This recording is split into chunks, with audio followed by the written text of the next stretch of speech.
Gardening vertically has so many benefits, and luckily there are lots of crops that love to climb during the summer. And in today's video, I'm going to share 5 of my favorite crops that love to climb and show you where I'm planting them. I'm Angela from Growing in the Garden. My garden is in Mesa, Arizona. I want to help you succeed even if you're gardening in tough conditions. The first crop I'm growing vertically this summer is cantaloupe. Melons love to climb, and keeping them up off the ground means fewer pests and diseases. My favorite way to grow cantaloupes vertically is on these ladder mesh trellises. They're inexpensive and easy to use. They store away until I need them the next time. They couldn't be easier to install. You take one end, put them at the edge of your bed, and push them down into the soil.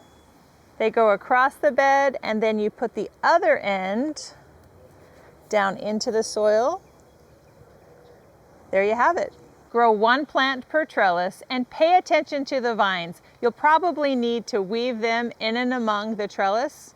If it has lots of suckers, go ahead and prune those out. Don't let each plant have more than 2 or 3 fruits.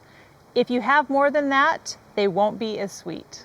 This trellis is all you need. The fruit doesn't require additional support, but keep a close eye on it as it nears harvest time, because cantaloupe will tell you it's ready by slipping easily from the vine. You want to catch it before it falls. My favorite varieties?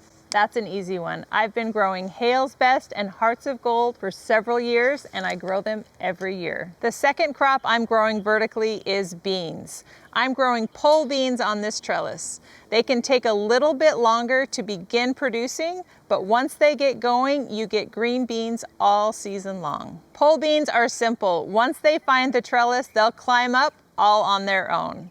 And that makes harvesting easy. The beans will hang down and be easy to spot among the leaves. Harvest often to encourage production, and that ensures you'll get plenty of beans. I'm growing a favorite Kentucky Wonder pole beans from Saved Beans, and a new one for me this year, these Christmas speckled lima beans. The next crop I'm growing vertically might surprise you. It's zucchini and summer squash. This climbing zucchini and rise and shine summer squash are varieties that have been bred specifically for growing vertically. They love to climb. Getting squash off of the ground and onto this trellis will help it grow better. There's increased airflow. I'll be able to spot pests and disease quicker, and the blooms will be easier to spot for me and the bees. On this 6-foot bed, I'll have 4 plants, 2 of each variety. As the plants grow, I'll definitely need to tuck the vines in and among this trellis.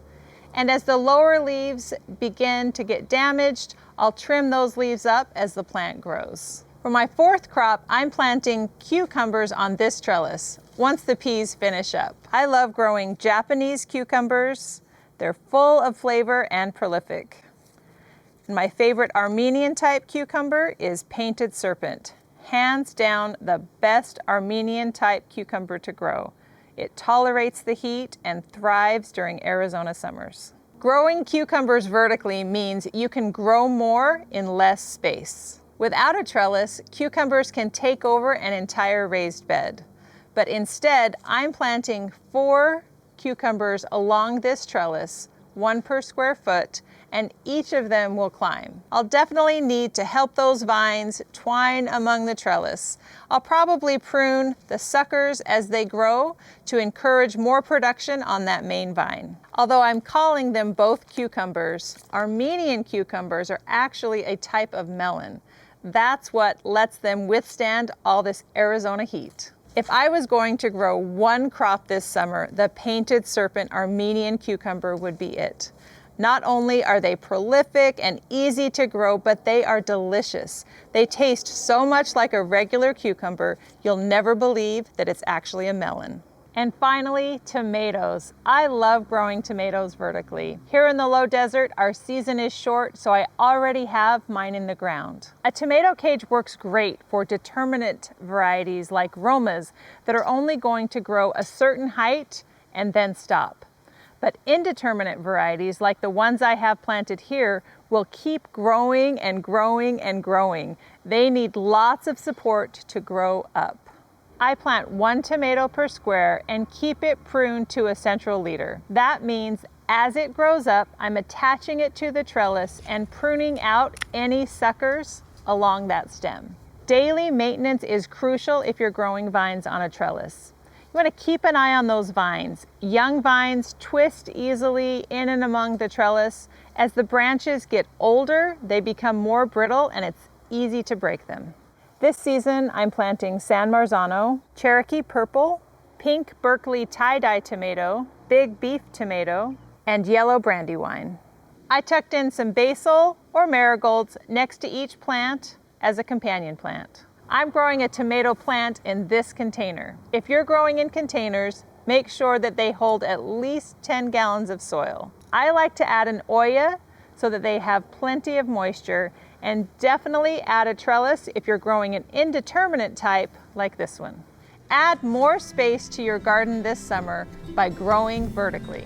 I'll put a list of all the crops we talked about in the description, along with links to the seeds. Are you growing vertically this year? I would love to hear what you're growing.